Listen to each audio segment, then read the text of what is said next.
నేను అది అయోధ్యలో వచ్చే వాళ్ళందరికీ నిత్యం అన్నదానం పెడుతున్నా, అన్నప్రసాదం ఇస్తున్నా. ఎవరు వచ్చినా కానీ ముందుగా నాకు ఇన్ఫామ్ చేస్తే వాళ్ళకి రెడీ చేసి పెడతా. ప్రస్తుతం 1000 మంది పైన వస్తున్నారు.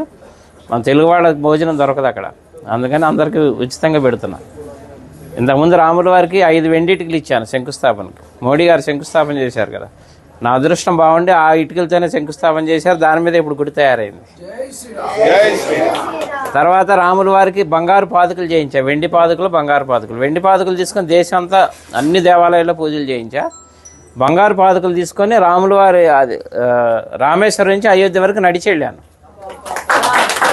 అది కూడా రాముల వారు నడిచిన దారిలో వెళ్ళా, డైరెక్ట్ వెళ్ళిపోకుండా వెళ్ళి ఇప్పుడు అక్కడే స్థిరనివాసం ఉంటున్నాను. తర్వాత ఇప్పుడు ధనుసు చేయించా 14 కిలోలు. రాముల వారి వనవాసం 14 సంవత్సరాలు, అందుకని 14 కిలోలు చేసా. కిలో బంగారం, 13 కిలోలు వెండి. ఇది రాముల వారికి కోదండరాముడికి వచ్చే చేతిలో ఉంటుంది, ఫస్ట్ ఫ్లోర్లో వచ్చే రాముల వారి చేతిలో.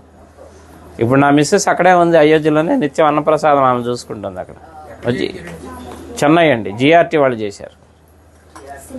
అలాగే నేను ఒక పెద్ద గుడి కడుతున్నా అయోధ్యలో.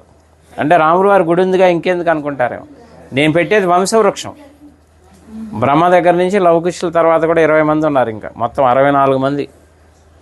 తర్వాత సీతమ్మ వారి వంశం, చంద్రవంశం, సూర్యవంశం, చంద్రవంశం, మొత్తం 450 విగ్రహాలు వస్తాయి. అంటే రాముల వారి వంశంతో పాటు రాముల వారికి అనుబంధం ఉన్న ఎవరెవరు ప్రముఖ వ్యక్తులు, మహా ఋషులు ఉన్నారు కదా, సప్త ఋషులు, వాళ్ళకి ఎవరెవరు సాంగత్యం ఉందో అందరి విగ్రహాలు పెట్టిస్తున్నా. ఎందుకంటే మన ముందు తరాలు వాళ్ళకి తెలియాలి రాముల వారి వంశవృక్షం అంతా. అందుకని శాశ్వతంగా ఉండాలని పెద్ద స్థలం కూడా తీసుకున్నా, ఒక 5 ఎకరాలు అక్కడ పెడుతున్నాను. 5 సంవత్సరాల ప్రాజెక్ట్, అది రెడీ చేస్తున్నా.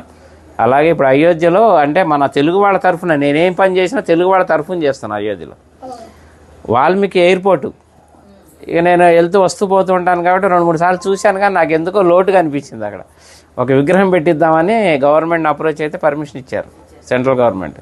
16 అడుగుల వాల్మీకి విగ్రహం పెడుతున్నాను. ఆ విగ్రహం కూడా రెడీ అయిపోతుంది ఇప్పుడు. అది కూడా ఎవరన్నా సహకరించినా కానీ తీసుకుంటున్నా.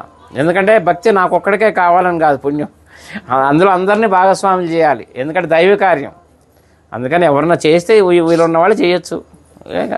అనుగ్రహం మొదలుపెట్టాను, వర్క్ జరుగుతుంది ఫాస్ట్గానే.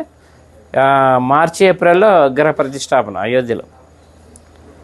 అట్లా అన్ని కార్యక్రమాలు మీరు ఎవరు ఎప్పుడు వచ్చినా కానీ నాకు చక్కగా నాకు ఫోన్ చేస్తే ముందుగా అన్ని ఏర్పాట్లు చేస్తారు. రూములు కావాలన్నా అక్కడ 48 రూములు కూడా కట్టబోతున్నాను. వచ్చేవాళ్ళు ఇప్పుడు ఉన్నాయి, ప్రస్తుతానికి 4-5 ఆశ్రమాలు తీసుకున్నాను, మన హ్యాండ్ ఓవర్లో ఉన్నాయి. ఎవరు వచ్చినా అకామిడేషన్ అది ఏర్పాటు చేస్తారు అయోధ్యలో. నా నంబర్ కూడా నోట్ చేసుకోండి, 9550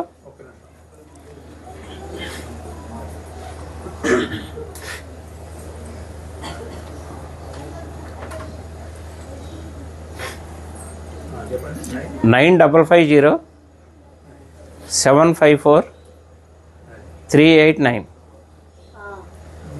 చల్లా శ్రీనివాస్ శాస్త్రి అయోధ్య అని పెట్టుకోండి.